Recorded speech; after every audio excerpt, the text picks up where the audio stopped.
Quand ils viennent, ils ne démarrent rien, ils ramassent seulement les sacs, ils partent avec. Même les jours fériés, on paye les tickets. Et quand tu veux un peu t'exprimer que bon, comment se fait-il qu'un jour férié, on va payer les impôts, le ticket, on t'amène la convocation. Ce que nous rencontrons, c'est d'abord les problèmes avec la mairie et la police. Parce qu'on est tout le temps en train de nous chasser sur la route. C'est vrai que ce n'est pas autorisé de vendre sur la route, mais on le fait parce qu'on veut subvenir à nos besoins. The sites that we sell, they don't allow us because they say we are at the road site. So any moment you see police will come in and we need to carry and run.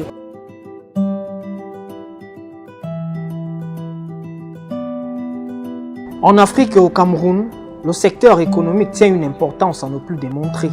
Mais lorsqu'on parle d'économie, il est pour le plus commun des citoyens de surtout voir les macrostructures et autres grandes entreprises. Cependant, le secteur informel n'en est pas en reste et constitue la plus grande part des créations de richesses et d'emplois dans notre pays. Et si ce secteur vaste a souvent fait l'objet de nombreuses critiques dont l'incivisme dans nos différents marchés, il n'en demeure pas moins que son utilité ne souffre plus d'aucune contestation. Ce qui naturellement fait de ce secteur la locomotive de l'économie au Cameroun.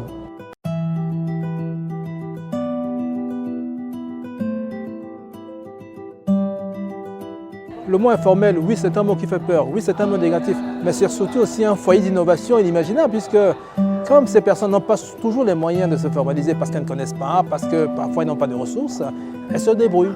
Mais cette débrouillardise-là, ailleurs, je crois qu'on est capable à l'intérieur de trouver des pépites. Depuis les crises économiques des années 1980, le secteur informel n'a cessé de grimper au point de compter à ce jour pour un secteur économique sans lequel on ne saurait fonctionner. En effet, selon une enquête menée par l'Organisation internationale du travail intitulée « Enquête auprès des entreprises informelles du Cameroun », publiée en 2017, ce secteur contribue en 2013 à 57,6% du produit intérieur brut et y occupe près de 90% des travailleurs camerounais. L'informalité, c'est le fait que l'entreprise ne soit pas créée, ne soit pas formalisée. Oui, c'est sûr que c'est j'ai envie de dire un fléau. Parler de ce pourcentage élevé de l'informel, je pense qu'il serait illusoire de ne regarder ça qu'avec d'un seul côté de la pièce. Il faut voir les deux côtés. Ils sont nombreux, mais ils créent de la valeur. Je préfère donc avoir des personnes exerçant des métiers dans l'informel qui participent en fait à la croissance du PIB.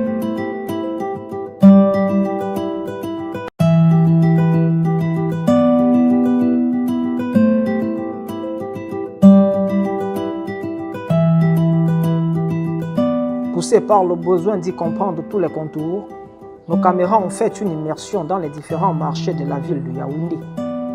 Et malgré les conditions de travail qui sont les leurs, le bonheur et le sourire ne sont pas souvent loin, comme une résilience aux aléas que leur impose leur quotidien. Habitués à leur désormais travail, ils en maîtrisent tous les détails, car après de nombreuses années, leurs différents secteurs n'ont plus aucun secret pour eux. C'est un jongleur quoi. Principalement il fait dans les fruits, c'est-à-dire ananas, pastèque, mangue, mandarine, orange, etc. Bon, principalement je suis basé uniquement dans le marché de Fondi.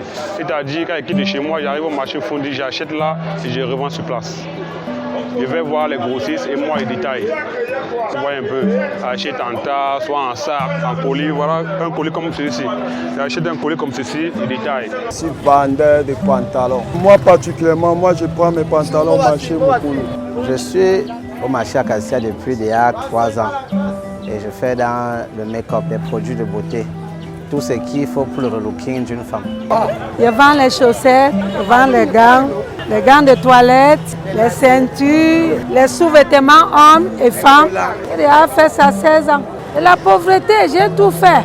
J'ai vendu même les beignets. Je fais dans le sac, un peu comme l'artisanat. C'est avec ça que je m'en sors. C'est avec ça que je paye mes loyers, je paye mes petits habits, envoie un peu d'argent au village pour les autres gens, pour mes petits frères qui fréquentent. En fait, c'est avec ça que je me débrouille depuis que je suis arrivé à Yaoundé. Ces énergies concentrées trouvent des clients dans toutes les couches de la société et permet ainsi à ces combattants du quotidien de subvenir à leurs différents besoins.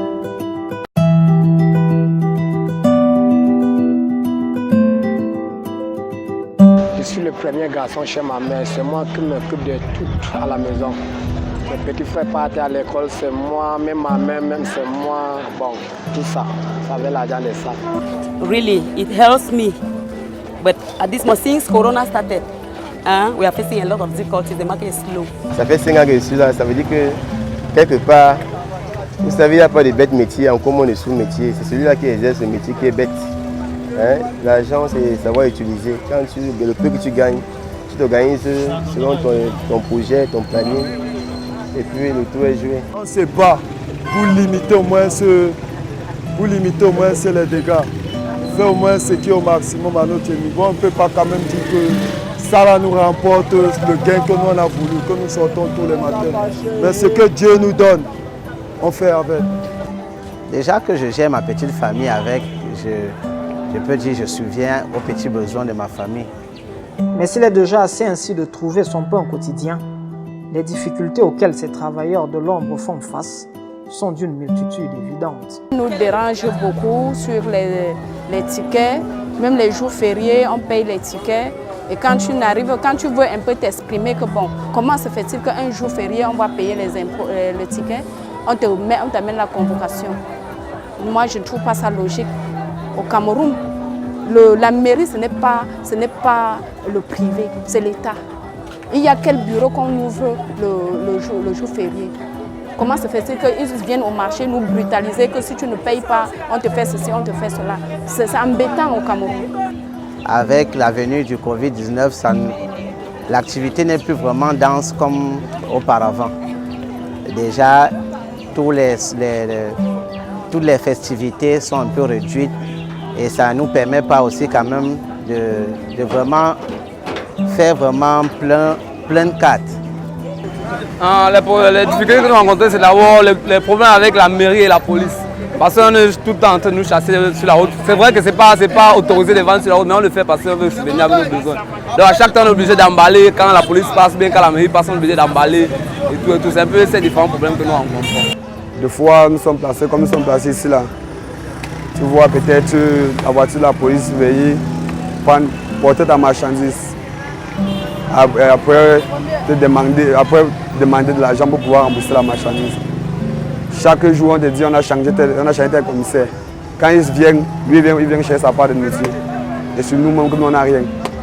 Acteur invétéré du désordre urbain, il s'est d'ailleurs noué dans ses marchés et rues un véritable jeu de cache-cache entre ses commerçants et Yawara, appellation donnée aux agents des mairies de la ville, mais aussi des policiers chargés de maintenir l'ordre en ces lieux. C'est secret, l'intérieur. Bon, avec la mairie, c'est le jonglage en fait. D'abord, nous n'avons pas le droit de vendre où nous sommes. Donc, avec nous sommes obligés de coopérer, un peu de dialoguer. S'ils sont un peu trop intenses, on décale, qu'ils repartent, on revient. C'est comme ça qu'on peut gérer avec eux en fait. Nous sommes habitués. Quand ils viennent, on fait ce qu'ils demandent. They don't allow us because they say we are at the roadside. So any moment you see police will come in and we need to carry and run and leave this place. They carry even our tables. So we face a lot of difficulty. But when we see them like that, we just need to carry our things and we run. Enregistré à son insu, cet agent de mairie avec une once d'humanisme saupoudré de ras-le-bol nous explique qu'à la réalité on ne peut plus grand-chose pour changer cette situation. Juste continuer à jouer le jeu qu'impose le quotidien. Je crois que c'est mieux que tu lui dis seulement que ce n'est pas bon que de croyer, que d'envoyer à la fois. Oui, mais là, oui, parce que tu ne peux pas. Nous sommes des Camerounais, on sait qu'on vit mal. On vit très mal parce qu'il n'y a rien. Il n'y a rien. Tu tenais c'est un langage là. Je crois que quelqu'un va te calculer, tu ne vas bloquer. Si tu sors aujourd'hui, demain tu ne vas plus sortir. Oui, il va préférer que moi qui arrête, qui parle même négocier, toi on peut négocier, et on le remet. Et qui sait que de toute façon on arrête peut-être à 16h, 16h30, 17h. Il peut compter là peut-être 17h, 18h, 19h, même là il peut jongler quand il trouve quelque chose que la famille va manger. Tu vas dire ça, on n'a pas. Non, il faut dire les choses telles que ça soit désiré. On n'a quoi. Si tu vas dire que vraiment tu vas mettre le système que tu dis là, tu dis que tu vas tenir une semaine, mais l'autre semaine, il paraît que tu ne vas pas. Je te dis la vérité. Ainsi donc, et malgré des actions opérées par le gouvernement camerounais pour faciliter la création d'entreprises par des organes tels la PME, le centre de formalité de création d'entreprises et bien d'autres, il urge de trouver d'autres solutions pour rendre plus humain le secteur informel dans notre pays. J'aimerais que le gouvernement voit un peu la situation des débrouillards au Cameroun, parce que ça ne vaut pas la peine. Bon, en retentissant, bon, amener ces gens-là de ne plus nous brutaliser. Nous faisons partie du Cameroun. Hein? Nous sommes les Camerounaises et le Cameroun est fait pour les gens qui se débrouillent comme nous. Si tout le monde part rester dans les bureaux, l'équipe vont servir ceux qui sont au bureau là. J'aimerais plus attirer l'attention de la communauté, la mairie. Parce que ce qu'on fait là, c'est parce que le pays en fait est dur et du coup on s'auto-emploie. Alors ce que je demande au gouvernement de faire pour nous, c'est de demander aux différents maires des différentes communes de nous soutenir, de comprendre qu'ici on cherche le Nyama, l'école de la vie. Donc ils ne doivent pas envoyer les agents de la mairie venir nous menacer, nous déranger.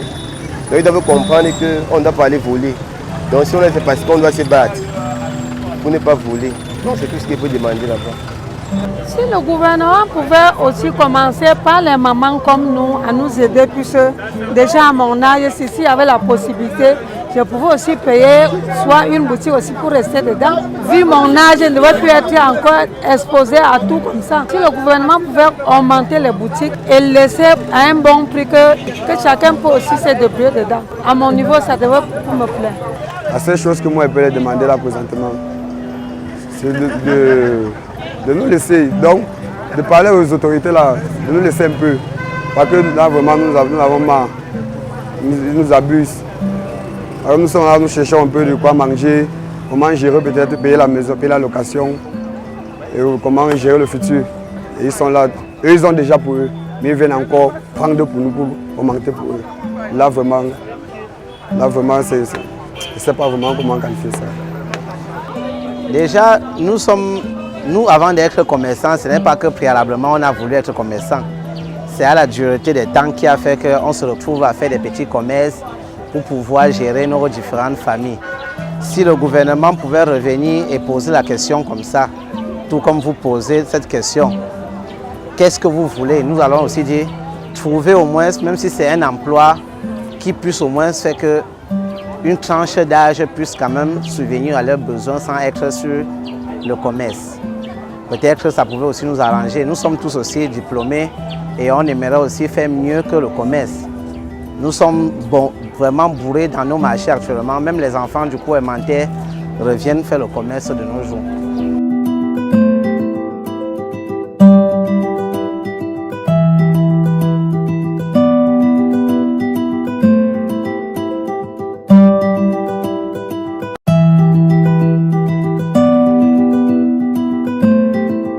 Pour aider l'informel, il faut aider les gens qui les aident à s'en sortir. Donc en fait, j'aide à la source, j'aide à la racine avec des experts. L'informalité n'est pas simplement une question d'entrepreneurs informels. L'informalité, c'est une question pour tous. Alors, je crois qu'il va falloir regarder quel est leur apport réel au niveau de l'économie. Cet apport n'est pas négligeable, il est vraiment phénoménal. Mais surtout, je crois que parler d'informalité, c'est surtout parler du recyclage des processus d'accompagnement. C'est parler du recyclage aussi des montants qui s'engagent. C'est aussi parler du recyclage des mentalités.